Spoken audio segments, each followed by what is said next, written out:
क्या आप समझते हैं कि हुकूमत किसी अनजाने खौफ में थी? क्योंकि वो बारहा प्रेस कॉन्फ्रेंसेस में ये तो ज़रूर कहते हैं कि बेशक जलसा करें और अब करके दिखाएं।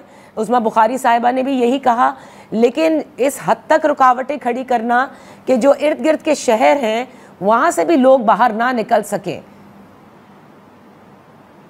दो तीन बातें हैं नादिया इस ज़मीन में।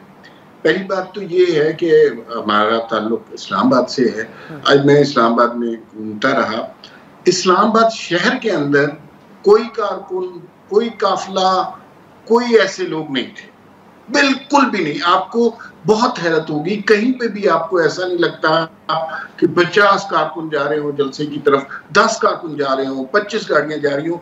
इस्लामाबाद शहर के अंदर बिल्कुल नहीं थे। शायद वो रुकावटों से खौफजदा थी। ये जितने लोग आए हैं ये ज्यादातर केपीके से लोग आए हैं और वहां से अभी अली अमीन गंडापुर साहब का काफिला नहीं पहुंचा। हुकूमत खौफजदा, हुकूमत बहुत ज्यादा खौफजदा है।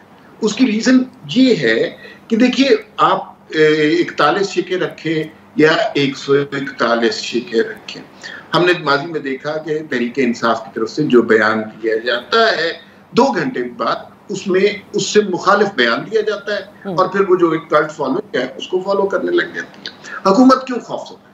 कंटेनर क्यों लगे? इसलिए कि सब खौफजदा है कि 9 मई वाला एक वाकया दोबारा दोहराया ना जाए, फिर दोबारा कहीं कौमी अमलाक पर हमला ना किया जाए, फिर दोबारा कहीं शहदा की यादगारों को नजरे आतिश ना किया जाए, फिर दोबारा कहीं सारी दुनिया में पाकिस्तान की सुर्खी ना करवाई जाए। तो ये एक रीजन है उनकी खौफजदगी की। और एक बड़ा दिलचस्प आपको बात बताऊं कि इस जलसे में अली गंडापुर नहीं पहुंचे और उनकी राहदारी जमानत भी हो गई और कुछ लोग कह रहे थे कि उनको रोकने की कोशिश की जा रही है सब कुछ, लेकिन या वो फिर इनके भी इस्टेब्लिशमेंट के साथ ताल्लुकात के हवाले से बड़ी गुफ्तगू आती रही है।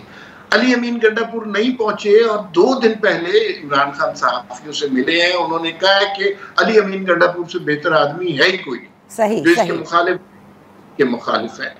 तो वो जो शकील खान और दूसरे आतिफ खान वगैरह जिन्होंने पीटीआई के लिए बड़ी कुर्बानियां दी, वो उन सब के ऊपर हावी अब अली अमीन गंडापुर हो गए हैं और अली अमीन गंडापुर डायरेक्ट है इमरान खान से, वो नहीं पहुंचे। तो क्या इस पे तस्वुर ये किया जाना चाहिए कि ये जानबूझकर एक ऐसी महफिल सजाई गई है जहां अली अमीन गंडापुर ने नहीं पहुंचना। अच्छा।